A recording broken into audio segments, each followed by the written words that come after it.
I was born in Zimbabwe. The first 4 years of my life I spent there, and then we moved to South Africa. My family was already a Scientology family, my mother and my father, and the way I was brought up already, taking responsibility and holding your hat as a child. I was told that a child's hat is to keep their bedroom tidy, to make their breakfast, to make sure their parents are happy, to learn at school, and to basically solve all the problems that they ever have, you know. Does that strike you odd now that your job as a child is to make your parents happy? Yes, very. I think it's very unfair now because I wasn't given the privileges of a normal childhood, just be a child and, you know, just have your own freedom and be free to learn and make your own mistakes. But because you have to just take all the responsibility for yourself and the people around you as well. I did the communication course for children. There were always problems between my stepmother and myself, so my dad said a course in the org might help. At the age of 5? Yeah. What type of communication course is that for a 5-year-old? Well, I don't really remember the whole course, but I just remember doing word clearing and using little blocks of wood and making sentences. I didn't enjoy it, but I enjoyed going home and having my parents be so proud of me and happy with me. So I was happy to do it because it made them happy. Did you grow up in a Scientology school, or did you go to public schools? No, always to public schools. I don't even think there were Scientology schools in South Africa when I was there. It was very new then. I joined the Sea Org when I just turned 16. One day my dad came into my room and said, this was after my parents had divorced, that his girlfriend didn't want me to stay with them. So he said I must move out. So I said, well, where to? So at first I did a bit of babysitting for Scientologists, and in return I could stay with them, and that went on for about 2 weeks. And then a friend of mine said, you know, I want you to meet some people, and there were recruiters from Flag and Denmark and England, and they told me about the Sea Org. And my dad said, yeah, join the Sea Org because, you know, there you have a place to stay, you have food to eat. So you were, in essence, forced into the Sea Org. Yeah. Out of desperation. Yeah. And I was happy that I had that opportunity, that I had any opportunity to take care of myself, because I didn't know what to do and where to go. It sounded very sudden. Very, yeah. But it also sounded good because it was a place that where everybody helped each other, everybody was ethical. They wanted to save the planet. It was wonderful. It was like having a family again after I had lost my family.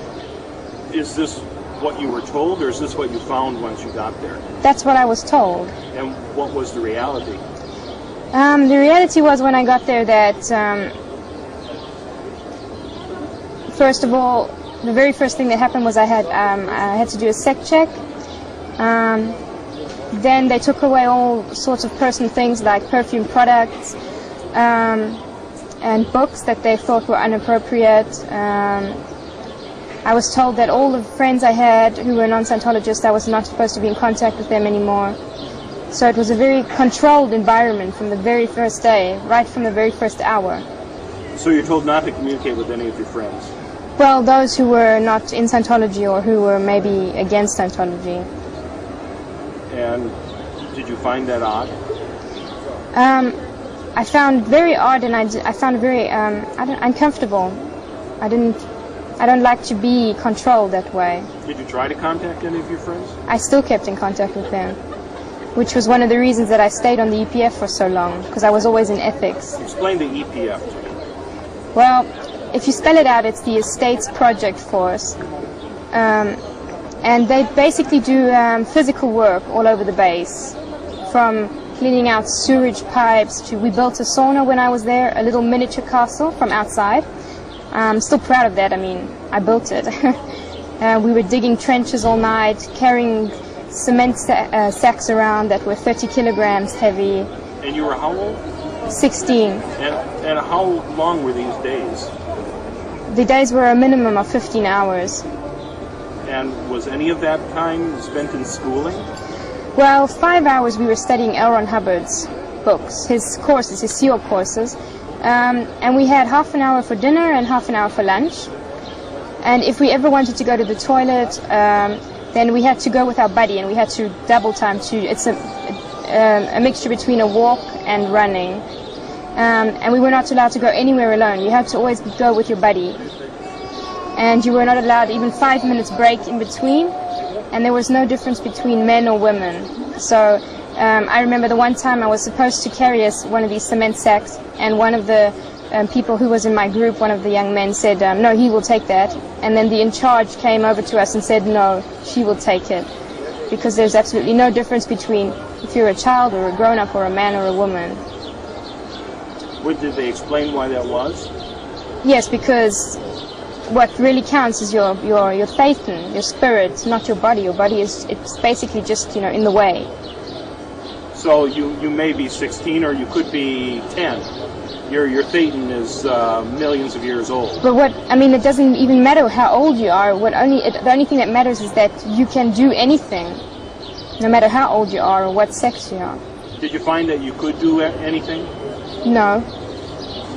I hurt myself so often on the EPF that I was always in ethics and always having accidents. I was bitten by a spider and my whole arm swelled up, and I wasn't allowed to go to a doctor. Just stuff like that. We were working with acids without any gloves or protection, and it went, it got onto your skin, and your skin was eaten away, and it started getting infected. Now the EPF is different from the RPF, in that the RPF is punishment, right? Or you have to make amends by being on the RPF. The EPF was just. Why were you on the EPF? The EPF is there to prepare you for the Sea Org. It's there to make sure that you are even qualified to be in such a tough group like the Sea Org. So you have to go through the EPF. All the weak ones get filtered out in the EPF. How many people didn't make it to the Sea Org? Most of them did. Maybe 1 or 2 out of one group of 10 people, if that. Most of them, because the Sea Org needs people desperately, so they usually all make it, but some of them take longer. Like I took 3 months to do the EPF, where you're supposed to do it in 2 weeks, 2 to 3 weeks. And I was on it for 3 months because I was always having accidents. What is the criteria for graduating from the EPF?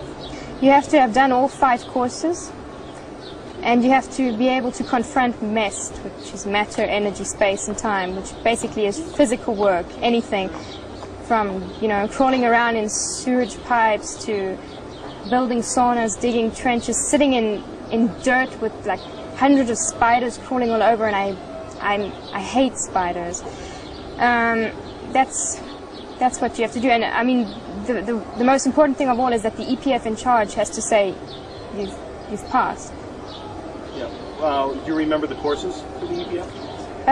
Well, there was Scientology Introduction to Ethics. There was the personal grooming course, which taught you how to clean your shoes, how to look after your Sea Org hat, your cap,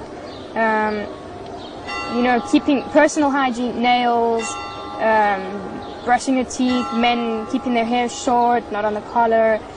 I don't remember what all of them were called, but in the one course you also learned, maybe that was also personal grooming, about how to clean windows with newspaper, how to dust, not in circles. You had to take it from the one end to the other and then fold the cloth, stuff like that.